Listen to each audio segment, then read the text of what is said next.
Hey, welcome back to the Scorpio channel. If you're new to the channel, my name is Laura. I'm going to do a general message for Scorpio. Know that energy is fluid. Always interpret the message as it best resonates with you. Cross watchers are always more than welcome to watch. Also, if you are a Virgo zodiac, you might want to check out my Virgo channel. Or if you are any other zodiac, you can check out my Psychic Soul Healer channel. That's an all zodiac channel. Both you'll find in the description box along with all other important information. Now, if you want to enter into winning a free reading with me because you resonated so much with my reading, well, then you got to like the video, subscribe to the channel, write the word of the video in your comment bar. The word of the video is always the underlining energy that tells us why a person's doing what they're doing. All right, let's jump right on in. Also know that I like to look at everything. So we do look at the spiritual blocks, the shadows, and see how they play out as karmic themes along with everything else. Okay, so let's see what that underlining energy is again, and that's why everyone's doing what they're doing. The catalyst to why everyone's doing what they're doing. Hopelessness. Well, I feel as if you are in separation with someone that feels like they have sabotaged this connection to a point that they can't fix it. They know that they should have came back a lot sooner. They know that loyalty is everything to you. They also know that you're old school. So there's a sense of this person kept pushing it, kept pushing it, kept pushing it. And pushing it would just be, how much could you take? How much could you take? That's so whether or not they would, cheat, that was, or whether or not they would just say that they would do something and then not do it, that's something else. They did a lot of things to sabotage this connection. However, I do feel like they do have feelings for you. I just think that this person gets triggered a lot and acts more from their emotions instead of their, like they're not emotionally intelligent. And then when they get triggered, they act from that level of consciousness, which is the wounded part of them. So they get in their own way, they sabotage the connection. And that's the underlying energy of why they feel hopeless. But let's jump right on in and see what this person feels about you. Let's look at the shadows. Let's look at everything.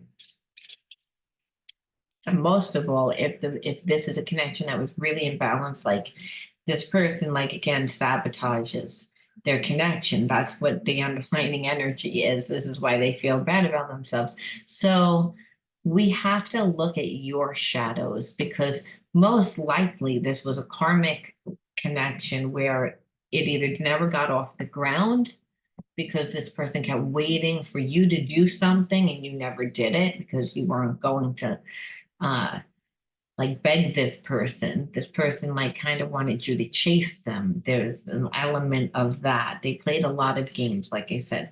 I'm becoming a better person. So in separation, they've really thought about how they've treated you. And I think they've ruminated on it a lot, and that's made them feel stuck. They've wanted to reach out a lot. I feel like this person picked up the phone like a million times, but then would put the phone back down. This person would start to text message and then they erase it. They read your text messages to them 1,000 times. I feel like the first time that you sent it, they didn't even read the text message. They were again in this energy of being cocky, of being not wanting to look at, how they were treating you, not taking responsibility, wanting to do whatever the hell they wanted to do when they wanted to do it. Sometimes I stay awake thinking about you. And again, that's the ruminating that I was saying, that it's again playing over and over and over in their mind, like coulda, shoulda, woulda, should have came back before. Why didn't I see that in the text message the first time? Look how little energy I gave this person. Look how bad I treated this person. So this is why they feel hopeless. I left you before you could leave me. So again, this person got triggered. So again, you said something to this person that I feel like they didn't really hear it through they heard it through the wound. And that's what happens when a person has gone through traumatic experiences and they don't heal. Then they go into the new relationship and they hear everything and see everything and react the same way that transpired in the previous relationship. And that's why it's really important. So I feel like this person was always in their ego. I left you before you could leave me because I knew that you weren't going to stay. I knew that if you really saw who I was, you would never like me. You would never stay. Also, you could never possibly. And I just felt that some of you guys were connected to somebody that was with somebody else that they didn't really want to be with, but they, weren't willing to leave that person either. So, like knowing if you saw that, you weren't going to stay. So their way was to give you just enough to kind of like keep you hooked on, and there was a real like spiritual connection. I hid who I really am from you. That's what I just said. So that's what I was saying, like that there's like, even when this person goes back and sees everything that they did, what they're saying is, I wasn't really my true self. And that's making them look at themselves like, why don't I like myself? How does it come out in my behaviorisms? Like, how did I get triggered? So it's again, exhibitionist, like this person needed constant attention, constant attention. Like I said, they wanted you to like cater to them. They wanted you to like fall all over them. They wanted you to like chase them. So they want to like, again, look at me. Look how desirable I am, like to feed their ego. And this, again, person doesn't need that if they feel good about themselves. They only need that if they don't feel good about themselves.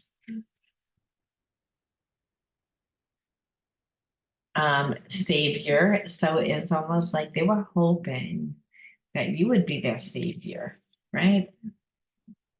Feeling that you could be a highly sensitive person, that you're an empath. I also feel like this person feels bad about themselves because the people that are closest to them, they, family, people that they work with, friends from a long time ago, they're always bailing them out. They're always fixing it. They're always on a rescue mission, which means that they're not in their own life.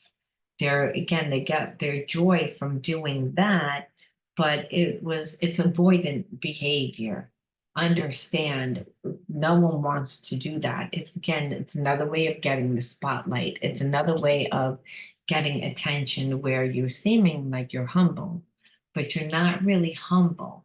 It's that you're doing it for something in return.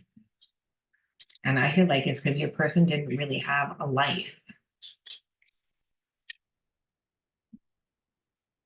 It's again out of tune. It's like they feel like they don't fit in. They feel like they don't fit in. So this is the again goes deeper into why they do certain things. Perfectionist. See, your person has such shame. And well, you may say, why is all this important? Well, it's because they get in their own way. They sabotage themselves. So they don't believe that they can have love. And the reason why they feel like they can have love is because they feel like they're flawed. They feel like there's something wrong with them.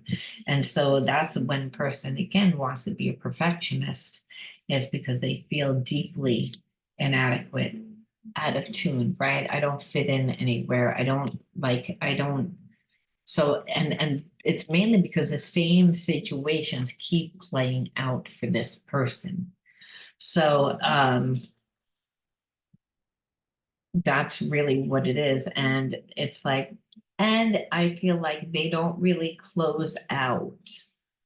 They don't close out situations a lot of times. I also feel like that this person like doesn't hear when, for those of you that they're not connected again to their ex, it's that you can't talk to them without them hearing through the filter of that last person, right? Like, even though that last person is no longer dating them. And I feel like because your person continues to sabotage themselves, however, people see their potential. So it's not like they haven't been in relationships. It's just every relationship winds up being horrible, where people, it becomes toxic. And so this is another reason why your person feels flawed, because they're like, the same thing keeps happening. I can't have love. So this is what you were dealing with. And this is why this person really wasn't, I don't really feel like the relationship ever got off the ground. I feel like it never got off the ground. And I keep looking for cards that will say how this person feels, and what it's again, what they feel is all of their inadequacies. I dream of you. It's again, and again, having feelings for you, but almost feeling not good enough for you. I ran away because I felt I couldn't live up to your needs and your expectations. Okay. Like, I can't make this up. All right. Like, that they felt like, again, they couldn't be good enough for you. So it never really got off the ground. Like, because you weren't going to chase them. So we have to say, why did you attract this person into your life? What were you supposed to learn? What do you need to integrate? Because if you don't integrate it, you get the same type of energy later on. So, Source, during this time, it was like a connection to spirit, right? And you might say a connection to spirit because this person, well, you put the energy into yourself. First of all, you listen to your intuition, and you didn't get involved with this person because you didn't do what they wanted you to do. You clearly knew what they wanted you to do. You weren't doing it. So you listen to the higher self, and that higher self is a God part of self. You also connected to source through, again, your hobbies, interests, friends, finding yourself more. So made you feel more connected, which always makes you feel loved, right? And so then you found your gifts during this time. And that's, again, our gifts is when we see spirit work through us. And so during this time that this person wasn't around, and it never got off the ground, you put the love and energy into yourself. And that's what gave you security and safety, because really the wound in childhood was you didn't feel safe, you didn't feel secure. This person didn't make you feel safe. They certainly didn't make you feel secure, but you did that for yourself. And you did that by creating yourself. And when you create yourself, that is how you become the energy of unconditional love, which is the energy of God, which is the energy of the universe, which is what is going to bring you more energies of unconditional love that are going to make you feel emotionally fulfilled. So even though this person may not have gotten off the ground, it didn't affect you. It's affected this person. Everything turns to light. I work to improve myself, embrace all that life brings to me, and transforms darkness into light. I allow myself to grow and become stronger. So this was Spirit's way of saying, I brought you this person as like almost like a karmic test. And they did teach you. They taught you to love yourself. They taught you to put the energy into yourself and understand this person, everything that they tried to make you feel about yourself to manipulate you into giving more is how they truly feel about themselves, so they're wounded. I'm going to leave that there, Scorpio. I hope you resonated. If you did, please let me know. I'll talk to you soon. Bye.